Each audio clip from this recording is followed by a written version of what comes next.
لله ملك السماوات والأرض يخلق ما يشاء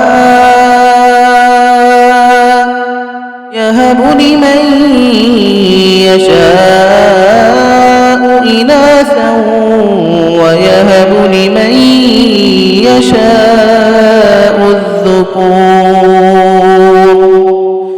أو يزوجهم ذكرانا وإناثا ويجعل من يشاء عقيما إنه عليم قدير. السلام عليكم ورحمة الله وبركاته. Studio இஸ்லாம் சேனலில் உங்கள் அனைவரையும் வருக வருக என வரவேற்கின்றேன். ஃபயா அஹ்லன் வசஹலன் வமர்ஹபா. அல்ஹம்துலில்லாஹி ரப்பில் ஆலமீன் வல் ஆகிபத்து லில் முத்தகீன் வஸ்ஸலாத்து வஸ்ஸலாமு அலா ரசூலிஹில் கரீம் வ அலா ஆலிஹி வ ஸஹ்பிஹி வ மன் தபிஅஹும் பி இஹ்சானின் இலா யௌமித்தீன். அம்மா பஅத். فأعوذ بالله من الشيطان الرجيم. بسم الله الرحمن الرحيم. يا أيها الذين آمنوا قوا أنفسكم وأهليكم نارا وقودها الناس والحجارة. அன்பிற்கினிய எல்லாம் வல்ல அல்லாஹ்வின் நல்லடியார்களே, இஸ்லாமிய சகோதர சகோதரிகளே, பெண் பிள்ளைகளுடைய வளர்ப்பில் மற்றும் தர்பியாவில் நிகழக்கூடிய தவறுகள், இந்த தலைப்பின் கீழ் சில முக்கியமான தகவல்களை ஏற்கனவே உங்களோடு நான் பகிர்ந்திருக்கின்றேன். அதனுடைய தொடர்ச்சியை நாம் இன்ஷா அல்லாஹ் இப்போது பார்க்க இருக்கின்றோம். அல்லாஹ் சுப்ஹானஹு வ தஆலா தனது அருள்மறையாம் திருமறையில் 66வது அத்தியாயத்துடைய 6வது வசனத்தில் கூறுகின்றான், ஈமான் கொண்டவர்களே, உங்களையும் உங்கள் குடும்பத்தாரையும் நரக நெருப்பிலிருந்து பாதுகாத்து கொள்ளுங்கள். அதனுடைய எரிபொருள் மனிதர்களும் கற்களும் ஆவார்கள். அதன் மீது கடினமான வானவர்கள் அமர்த்தப்பட்டுள்ளார்கள். அவர்கள் அல்லாஹுக்கு மாறு செய்யவே மாட்டார்கள். அல்லாஹ் எதை அவர்களுக்கு ஏவுகின்றானோ அவர்கள் அதனை செய்து முடிப்பார்கள் என்று அல்லாஹ் ரப்புல் ஆலமீன் இந்த வசனத்தில் விளக்குகின்றான். அப்போ நம்முடைய குடும்பத்தை நரகத்திலிருந்து காப்பாற்றுவது நம்முடைய மாபெரும் கடமையாக இருக்கின்றது.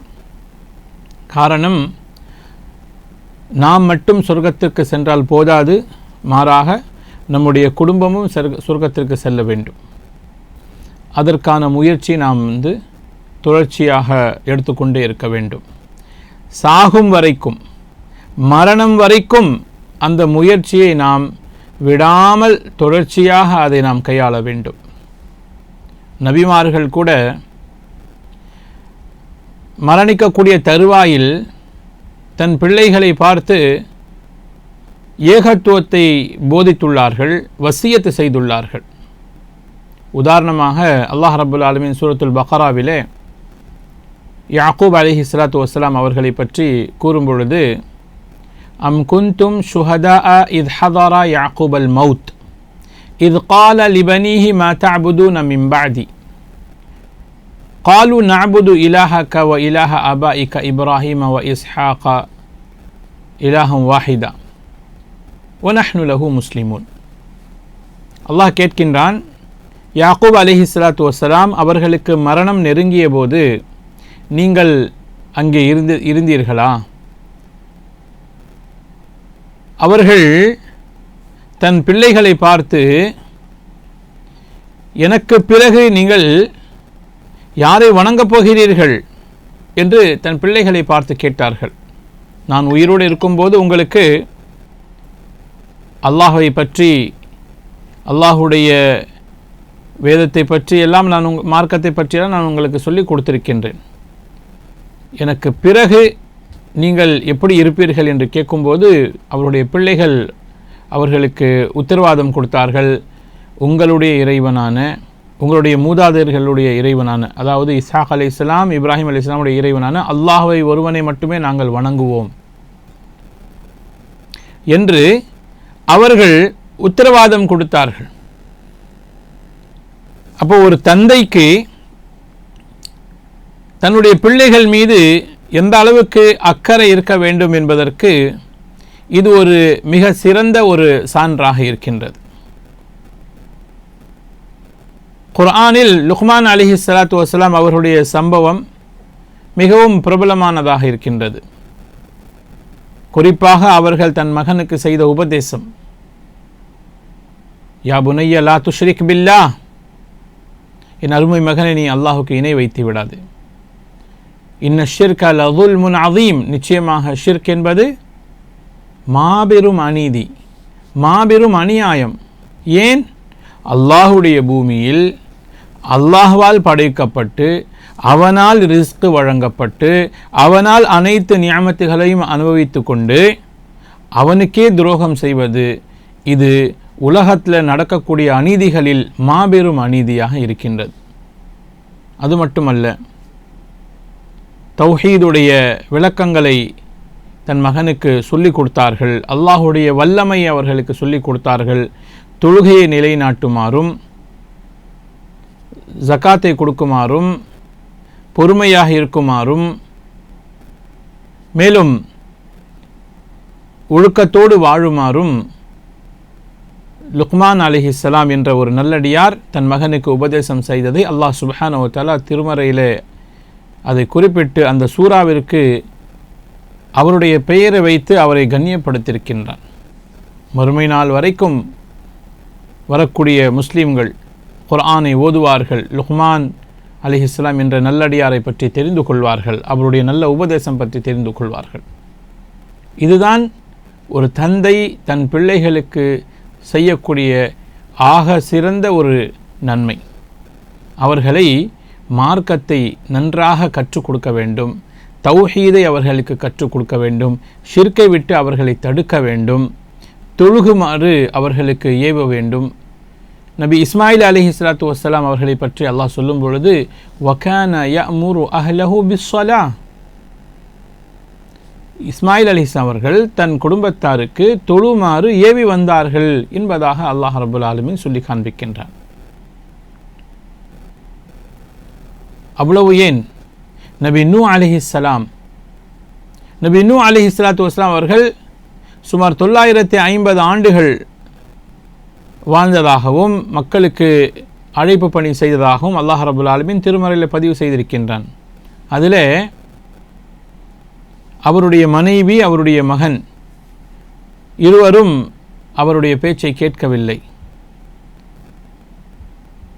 அல்லாஹ் ரப்பல் ஆலமீன் நூஹ் அலைஹிஸ்ஸலாத்து வஸ்ஸலாம் அவர்களுக்கு கப்பலை செய்யுமாறு கட்டளையிட்டான். பிறகு வெள்ளம் வந்தது. அந்த நேரத்தில் கூட எல்லோரையும், அதாவது மூமின்கள் அனைவரையும் அந்த கப்பலில் ஏற்றும்போது, யா புனையர்கம் மஅனா வலா தகும் மஅல் காஃபிரீன், என் அருமை மகனே என்னோடு நீ சேர்ந்து இந்த கப்பலில் ஏறிவிடு, காஃபிர்களோடு நீ இருந்து விடாதே என்று அக்கறையோடு தன் மகனை அழைத்தார்கள். அவன் காஃபிர்களில் ஒருவனாக இருந்துவிடக்கூடாது, அவன் அல்லாஹ்வை ஏற்றுக்கொள்ள வேண்டும் என்ற தாவாவை அந்த நேரத்திலும் செய்தார்கள். அவன் என்ன சொன்னான்? சஆவி இலா ஜபலின் யாசிமுனி மினல் மா, நான் மலை மேலே ஏறி என்னை நான் காப்பாற்றிக் கொள்வேன். அப்போது சொன்னார்கள், லா ஆசிமல் யௌம மின் அம்ரில்லா இல்லா மர் ரஹீம், இன்று அல்லாஹுடைய வேதனையிலிருந்து யாரும் தப்பிக்க முடியாது, அல்லாஹுடைய வேதனையிலிருந்து உன்னை யாரும் காப்பாற்ற முடியாது. இந்த உரையாடல் நடந்து கொண்டிருக்கையில் ஒரு பெரிய அலை வருகின்றது, அவனை அப்படியே இழுத்து செல்கின்றது, அவன் மூழ்கடிக்கப்படுகிறான். எனவே ஒரு தந்தை தன் பிள்ளைகளுடைய மார்க்கம், அவர்களுக்கு சரியான அகீதா போதிக்கப்பட வேண்டும், அவர்களுக்கு சரியான தௌஹீதை சொல்லித்தரப்பட வேண்டும், மார்க்க சட்ட திட்டங்களை அவர்களுக்கு சொல்லித்தரப்பட வேண்டும். ஹலால் ஹராம் இதை பேணி நடக்குமாறு அவர்களுக்கு சொல்ல வேண்டும். இது ஒரு தந்தையுடைய பொறுப்பு, ஒரு தாயுடைய பொறுப்பு. பெற்றோர்கள் இந்த விஷயத்தில் ஏதேனும் குறை வைத்தால் அதற்கு மறுமையில் விசாரணை இருக்கின்றது என்ற பயம் நமக்கு வர வேண்டும். அல்லாஹ்வின் தூதர் ஸல்லல்லாஹு அலைஹி வஸல்லம் அவர்களுக்கு ஒரு வசனம் இறங்குகிறது. வஅன்திர் அஷீரத்தகல் அக்ரபீன், வஅன்திர் அஷீரத்தகல் அக்ரபீன், 26வது அத்தியாயம். அல்லாஹ் கூறுகின்றான், உங்களுடைய நெருங்கிய உறவினர்களுக்கு அச்சமூட்டி எச்சரிக்கை செய்யுங்கள் என்று. அப்போ அல்லாஹ்வின் தூதர் ஸல்லல்லாஹு அலைஹி வஸல்லம் அவர்கள் சஃபா மலை மீது ஏறி ஒவ்வொரு கோத்திரத்தினுடைய தலைவருடைய பெயரை அழைத்து அவர்களுக்கெல்லாம் அல்லாஹ்வின் பக்கம் அழைக்கிறார்கள். குறிப்பாக தன்னுடைய குடும்பத்தை சார்ந்தவர்கள் அப்பாஸ் ரதியல்லாஹு அன்ஹு, சஃபியா ரதியல்லாஹு அன்ஹா, ஃபாத்திமா ரதியல்லாஹு அன்ஹா, தன் மகள் ஃபாத்திமா ரதியல்லாஹு அன்ஹா அவர்களை பார்த்து அல்லாஹ்வின் தூதர் சொன்னார்கள், சலீனி மின் மாலி மா ஷித்தி லா உக்னி அன்கி மின் அல்லாஹி ஷைஆ. இந்த உலகத்தில் உங்களுக்கு வேண்டியதை நீங்கள் கேட்டு என்னிடம் வாங்கிக் கொள்ளலாம், ஆனால் மறுமையில் நான் உங்களுக்கு எந்த உதவியும் செய்ய முடியாது. அல்லாஹ் அக்பர். என்னுடைய தந்தை நபி தானே, அவர் என்னை சொர்க்கத்திற்கு கூட்டிகிட்டு போயிடுவார் என்ற ஒரு யோசனையில் மட்டும் நீங்கள் இருந்துவிடக்கூடாது என்பதை மிக தெளிவாக தன்னுடைய மகளுக்கு அல்லாஹ்வின் தூதர் ஸல்லல்லாஹு அலைஹி வஸல்லம் அவர்கள் இந்த உபதேசம் செய்கிறார்கள். லா உக்னி அன்கி மின் அல்லாஹி ஷைஆ, நான் மறுமையில் உங்களுக்கு எந்த உதவியும் செய்ய முடியாது, அல்லாஹ் அனுமதித்தாலே தவிர. அல்லாஹ் அனுமதித்தால் நான் உங்களுக்காக பரிந்துரை செய்ய முடியும். இது ரொம்ப முக்கியம். இன்றைக்கு நாங்கள் சய்யிது குடும்பம், நாங்கள் குரைஷ் குடும்பம், நாங்கள் அபூபக்கர் ரலியல்லாஹுடைய வம்சாவழி, நாங்கள் அலி ரலியல்லாஹு அன்ஹுடைய 40வது தலைமுறை என்றெல்லாம் சொல்லிக்கொண்டு மக்களுக்கு மத்தியில் ஷிர்கை பரப்பிக்கொண்டு பித்அத்துகளை பரப்பிக்கொண்டு இன்று ஒரு கூட்டம் திரிந்து கொண்டிருக்கின்றது. கேட்டால் நாங்கள்லாம் நபிமார்களுடைய வம்சாவளி, நாங்கள்லாம் சஹாபாக்களுடைய வம்சாவளி என்று சொல்லிக்கொண்டு மக்களை ஏமாற்றி கொண்டிருக்கிறார்கள். மிக கவனமாக இருக்க வேண்டும். அல்லாஹ்வின் தூதர் ஸல்லல்லாஹு அலைஹி வஸல்லம் சொன்னார்கள், மன் பத்தஅ பிஹி அமலுஹு லம் யுஸ்ரி' பிஹி நஸபுஹு. யாருக்கு அவருடைய அமல் சொர்க்கத்தை விட்டு தூரமாக்கி விட்டதோ அவனுடைய குடும்பம், அவனுடைய வம்சம் அவனை சொர்க்கத்தை நெருங்க செய்யாது. எவ்வளோ பெரிய குடும்பத்தை சார்ந்தவனாக இருந்தாலும் அல்லாஹ்விடத்தில் ஈமானும் அமல்களும் தான் அங்கே எடை போடப்படும். அதுதான் அளவுகளாக வைக்கப்பட்டு தீர்ப்புகள் வழங்கப்படுமே தவிர அது யார் யாருடைய குடும்பத்தார் என்றெல்லாம் பார்க்கப்படாது. அபூ லஹப் யார்? அல்லாஹுடைய தூதருடைய சிறிய தந்தை தானே. அபூ தாலிப் யார்? அல்லாஹுடைய தூதருடைய சிறிய தந்தை தானே. நபிமார்களுடைய குடும்பத்தினர்களாக இருந்தாலும் அவர்கள் காஃபிர்களாக முஷ்ரிக்களாக இருந்தால் நபிமார்களாலே அவர்களுக்கு ஒன்றும் பயனளிக்க முடியாது. அப்படி இருக்கும்போது நபிகள் நாயகம் அவர்கள் மிக தெளிவாக தன் மகளை பார்த்து சொன்னார்கள், லா உக்னி அன்கி மின் அல்லாஹி ஷைஆ. சுப்ஹானல்லாஹ். அப்போ தன்னுடைய பிள்ளைகளுடைய அந்த மார்க்க விஷயத்தில் இன்று பெற்றோர்கள் மிகவும் கவனக்குறைவாக இருந்து கொண்டிருக்கிறார்கள். சரியாக அவர்களுக்கு குர்ஆன் தினந்தோறும் அவர்கள் ஓதுகிறார்களா? தினந்தோறும் அவர்கள் குர்ஆனை மனனம் செய்கிறார்களா? தினந்தோறும் அவர்கள் துஆக்களை மனனம் செய்கிறார்களா? தினந்தோறும் அவர்கள் சீராவை படிக்கிறார்களா? நபிகள் நாயகம் ஸல்லல்லாஹு அலைஹி வஸல்லம் வாழ்க்கை வரலாறை அவர்கள் படிக்கிறார்களா? அகீதாவை பற்றி தெரிந்து கொள்கிறார்களா? இதுதான் ஒரு தந்தையும் ஒரு தாயும் கவனிக்க வேண்டிய விஷயம். உலக படிப்பு அவர்கள் பள்ளிக்கூடத்தில் படித்து விடுவார்கள். அந்த பள்ளிக்கூடத்தில் மார்க்க படிப்பு சொல்லிக் கொடுக்கப்படுகிறது என்றால் அல்ஹம்துலில்லாஹ்.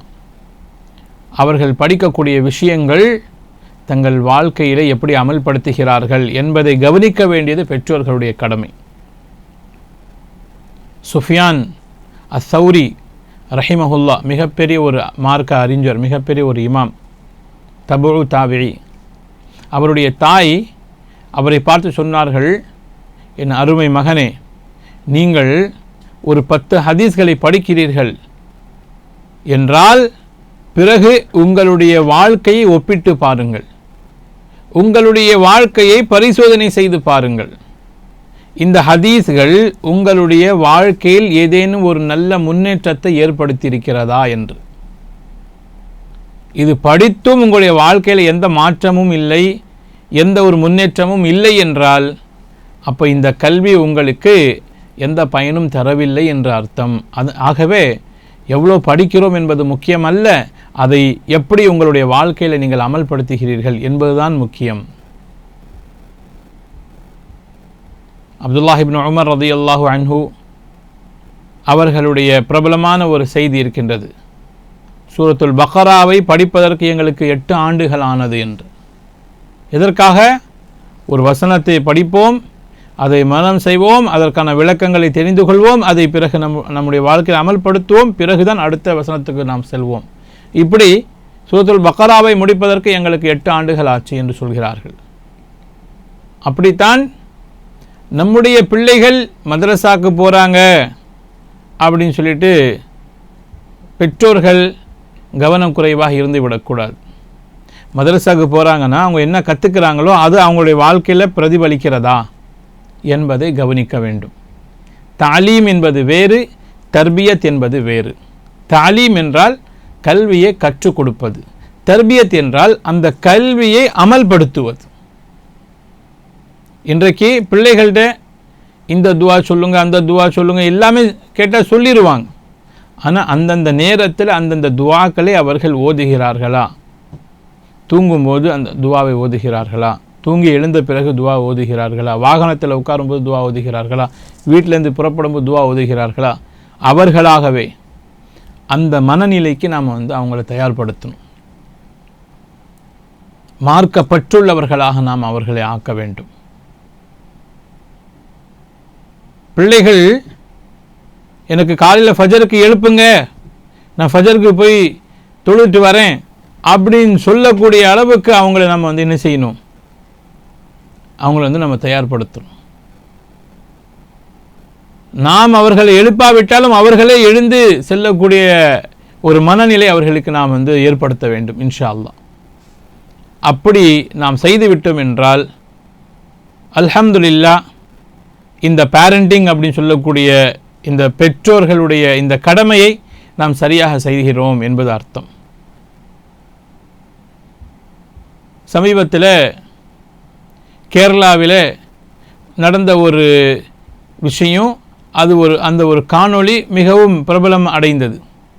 ஒரு 3 பள்ளி சிறுவர்கள் ஒரு கடைக்கு செல்கிறார்கள். கடையில் அந்த கடைக்காரர் இல்லாத போது அவர்கள் என்ன செய்கிறார்கள்? அங்கே ஒரு கேமரா, சிசிடிவி கேமரா அங்கே பொருத்தப்பட்டிருக்கின்றது.